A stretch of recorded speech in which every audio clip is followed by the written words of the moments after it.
আসসালামু আলাইকুম everyone, welcome back to my channel Ohida's cooking world. আজকে আমি রান্না করব খুবই উপকারী এবং সুস্বাদু একটা শাক। এই শাকের গুণের কথা বলে শেষ করা যায় না। যারা সজনের শাক খেয়েছেন তারা তো জানেনই যে সজনের শাকটা কতই মজার হয়, আর যারা খাননি তারা একবার হলেও খেয়ে দেখবেন, খুবই মজার হয়। এই যে সজনের শাক, এই শাকটা শরীরের জন্য খুবই উপকারী। চলেন তাহলে দেখে নেওয়া যাক কীভাবে এই সুস্বাদু এবং উপকারী শাকটা রান্না করে নেওয়া যায়। শাকটাকে আমি কেটে নিয়েছি, এখন এটাকে আমি ধুয়ে নেব।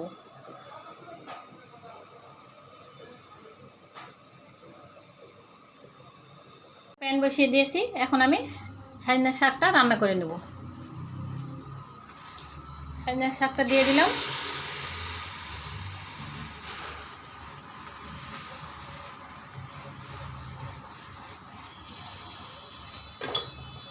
এখন আমি এর মধ্যে দিয়ে দেবো স্বাদ মতো লবণ,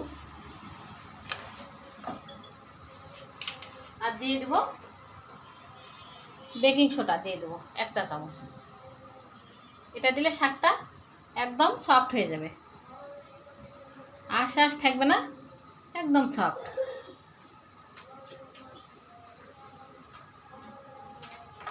তারপর দিয়ে দেবো পরিমাণ মতো পানি সিদ্ধ হওয়ার জন্য। এখন আমি ঢাকনা দিয়ে ঢেকে দেব সিদ্ধ হওয়া পর্যন্ত। চুলার জালটা ধরিয়ে দিয়েছি, ঢাকনাটা তুলে নেব। সিদ্ধ হয়েছে নাকি দেখে নিই। এই তো শাক আমার সিদ্ধ হয়ে গেছে, একদম সফট হয়ে গেছে।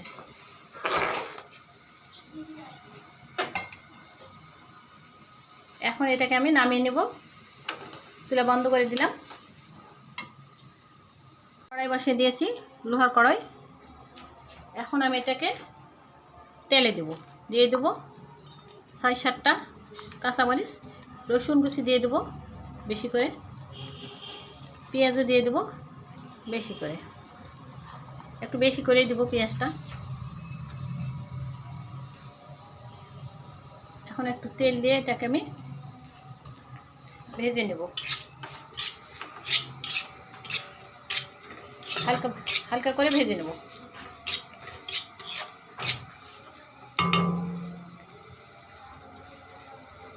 এর মধ্যে দিয়ে দেবো 1 চিমটি জিরা ফোড়ন। নেড়ে ছেড়ে হালকা বাদামি হয়ে যাবে, তখন আমি শাকটা দিয়ে দেবো।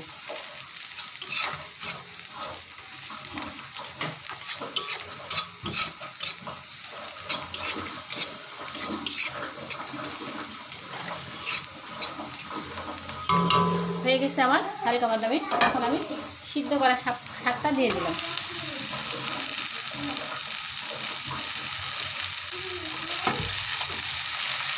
পেঁয়াজের পরিমাণটা একটু বেশি করে দিয়েছি।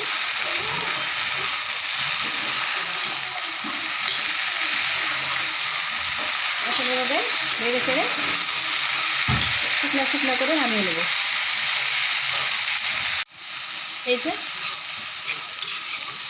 শাক ভাজা আমার হয়ে গেছে, এখন আমি নামিয়ে নেব।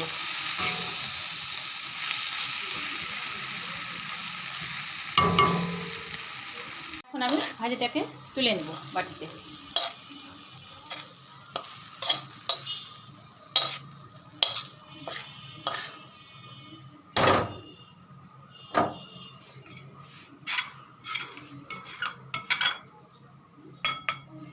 দেখলেন তো, খুব সহজে ঝটপট রান্না করে ফেললাম মজাদার শাক ভাজি। একটু খেয়ে দেখি। শুকনা মরিচ, শাকের সাথে শুকনা মরিচ না হলে তো ভালোই লাগে না।